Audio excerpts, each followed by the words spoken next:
Bagaimana nih UMKM Indonesia menjaga daya tahan untuk melaju jangka panjang di tengah hantaman COVID-19 yang melanda sejak tahun 2020? Kamu sedang mendengarkan Senior in Talks.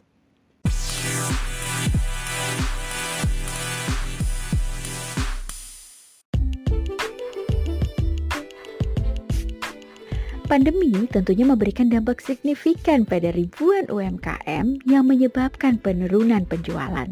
Dari data Bank Indonesia, tercatat 87,5% UMKM mengalami penurunan sejak COVID-19. Jika kinerja UMKM ini melemah, tentunya akan berdampak pada perekonomian nasional dong. Lah, kok bisa? Iya dong, secara nih UMKM tuh berkontribusi terhadap penyerapan tenaga kerja dan juga PDB nasional dengan kalkulasi 97,05% untuk penyerapan tenaga kerja, 55,6% untuk PDB nasional. Wah, besar banget dampaknya. Yang paling menonjol dari krisis ini, aktivitas yang terbatas sejak pandemi untuk memutus mata rantai penyebaran COVID-19. Sementara ini berakibat fatal pada aktivitas jual beli. Ibarat kepala rumah tangga, UMKM ini menjadi tulang punggung perekonomian negara kita. Makanya nih, harus digotong, dijaga, diperkuat agar perekonomian negara bisa naik tingkat. Yang paling krusial dari hal ini tentunya sektor pembiayaan. Kalau pembiayaan berjalan dengan baik, maka UMKM bisa naik kelas dan memberikan kontribusi penting, tentunya bagi perekonomian bangsa melalui penyerapan tenaga kerja tadi. Selain itu, jika UMKM meningkat, tentunya berpotensi pula pada peningkatan PDB nasional. Jadi berasa banget UMKM ini menjadi sandaran penting bagi laju dan tumbuhnya perekonomian kita. Tapi nih, bank secara individu masih rendah dalam pemenuhan rasio kredit untuk pembiayaan UMKM karena tidak semua bank memiliki keahlian dalam hal ini.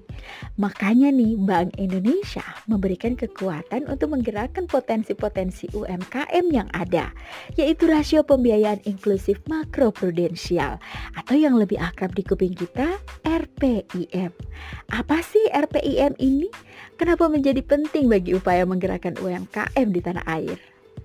RPIM ini merupakan penyempurnaan peraturan Bank Indonesia terkait penyaluran kredit UMKM melalui penerbitan peraturan nomor 23/13/PBI/2021 yang diluncurkan pada bulan September tahun 2021. Peraturan ini adalah penyempurnaan dari peraturan sebelumnya yang dikeluarkan pada tahun 2012 yang dirasa belum sepenuhnya optimal karena masih terbatasnya skema pembiayaan UMKM yang dilakukan oleh perbankan. Makanya, dengan lahirnya RPIM ini diharapkan mampu memperluas opsi pembiayaan oleh perbankan untuk menaikkan potensi UMKM dari intermediasi perbankan agar terciptanya inklusif dan UMKM kita bisa naik level. Pembiayaan inklusif ini adalah penyediaan dana yang diberikan oleh bank untuk UMKM, korporasi UMKM atau PBR dalam rupiah dan valuta asing. Sebenarnya pembiayaan ini bisa dilakukan melalui 3 skema. Pertama nih, pemberian langsung pembiayaan dari bank pertama langsung kepada UMKM, baik itu kelompok, klaster, korporasi, atau bisa juga melalui korporasi non-UMKM seperti pembiayaan supplier, distributor, atau mitra berbentuk UMKM. Nah, skema kedua, pihak bank bisa melakukan pembiayaan melalui lembaga keuangan atau badan layanan yang menyalurkan kredit bagi UMKM. Sementara skema ketiga nih, bank bisa melakukan pembiayaan melalui pemberian surat berharga pembiayaan inklusif atau SBPI konvensional ataupun syariah yang diterbitkan oleh pemerintah atau Bank Indonesia maupun lembaga atau badan usaha yang mempunyai program pengembangan UMKM. Tahu nggak, saat presidensi G20, Second Global Partnership for Financial Inclusion Plenary Meeting yang berlangsung sejak tanggal 12-13 Mei lalu, turut membahas mengenai pembiayaan UMKM loh. Berarti ini emang penting banget buat negara kita. Di pertemuan itu ditekankan tentang pentingnya inklusi keuangan digital dan pembiayaan UMKM sebagai upaya mengurangi kesenjangan dari krisis global, dampak pandemi, juga kondisi geopolitik. Biar pemulihan ekonomi kita terakselerasi dengan lebih mudah. Jadi negara nih ya saat ini mencoba melakukan penguatan pedoman pembiayaan UMKM. Peran perbankan sangat dibutuhkan oleh UMKM untuk menangani kendala-kendala yang dialami, seperti kendala permodalan di tengah kondisi pandemi COVID-19.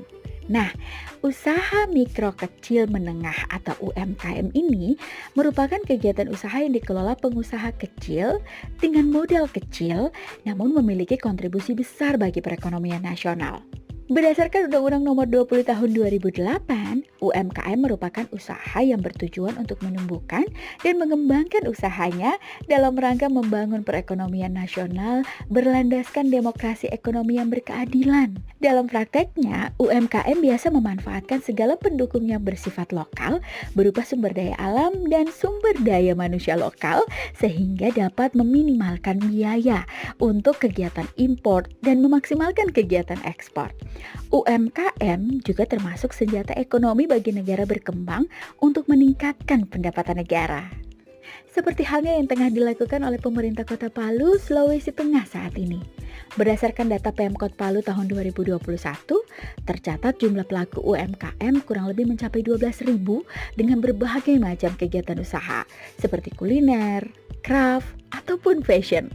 Pemkot Palu memberikan skema perlindungan terhadap pelaku UMKM di Kota Palu, seperti memfasilitasi sertifikasi halal bagi produk olahan makanan dan minuman agar lebih menarik minat konsumen. Intervensi lainnya yang dilakukan oleh Pemkot Palu adalah memberikan bantuan modal usaha kepada usaha mikro sebesar Rp2 juta per UMKM. Bukan hanya tingkatan kota, level provinsi pun melakukan hal serupa.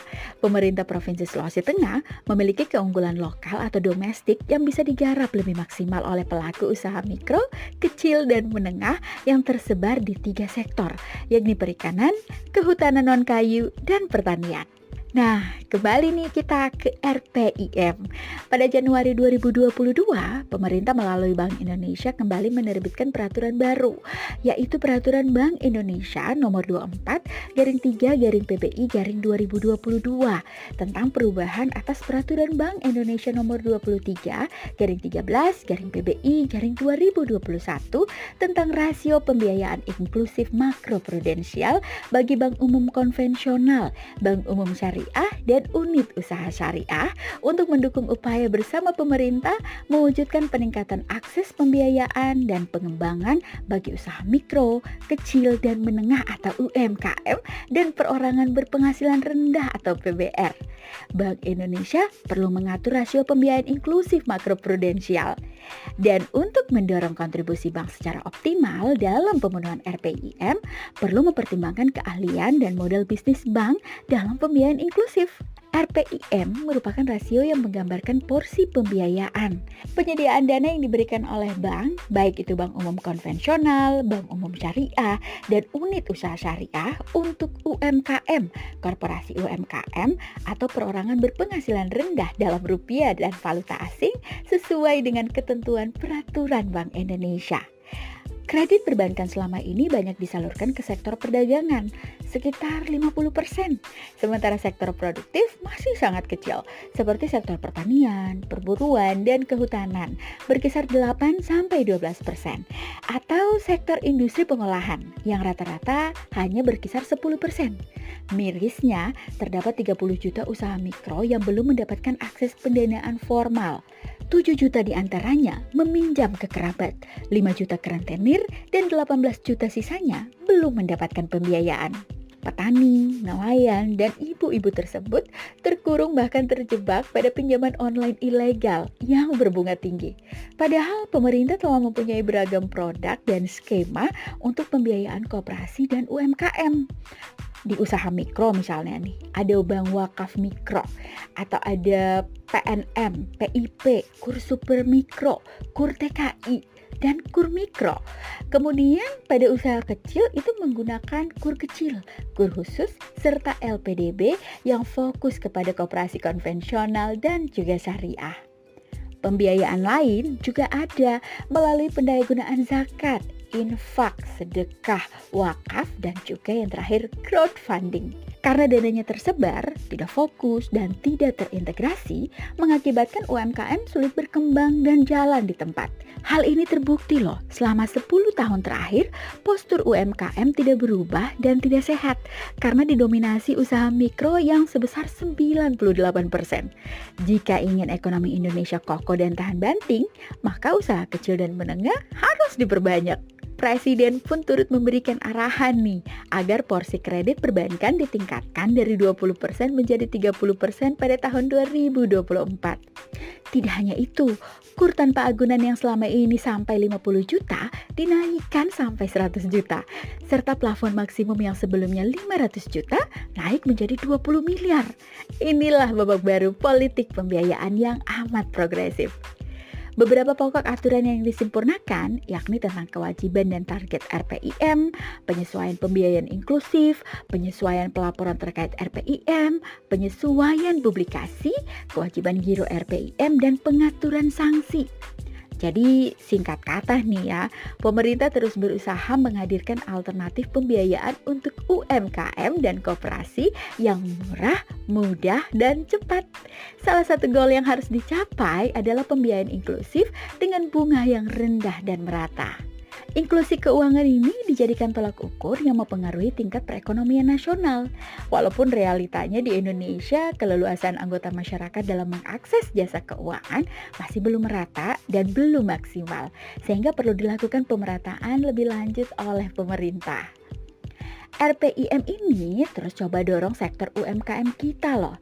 Jadi posisinya sekarang ini 20%, perlahan diharapkan akan naik sampai 30%. Upaya ini mendukung kebijakan dalam rangka mendorong segmen UMKM kita yang menjadi salah satu pilar perekonomian nasional. Dari data yang ada menunjukkan bahwa kebanyakan UMKM di Indonesia masih bergerak di sektor perdagangan atau sekitar lebih dari 60%. Sementara itu yang bergerak di sektor lainnya seperti home industri dan jasa relatif lebih rendah porsinya. Ditambah lagi barang-barang yang diperdagangkan mayoritas merupakan barang-barang impor, sehingga perlu adanya insentif yang lebih spesifik lagi untuk mendorong home industry agar di masa depan tidak membebani kebijakan dan current account di Indonesia. UMKM mungkin sangat tepat, namun perlu dipertajam lagi untuk UMKM yang mana. Kontribusi UMKM memang sangat dominan sekali terhadap pertumbuhan ekonomi Indonesia.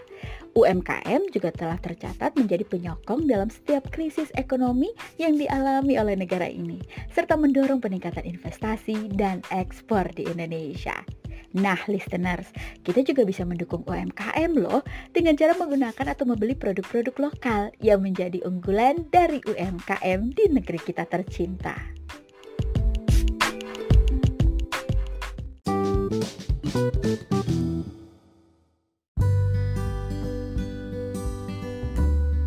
Terima kasih sudah mendengarkan Intalks episode kali ini. Sampai ketemu di Intalks berikutnya.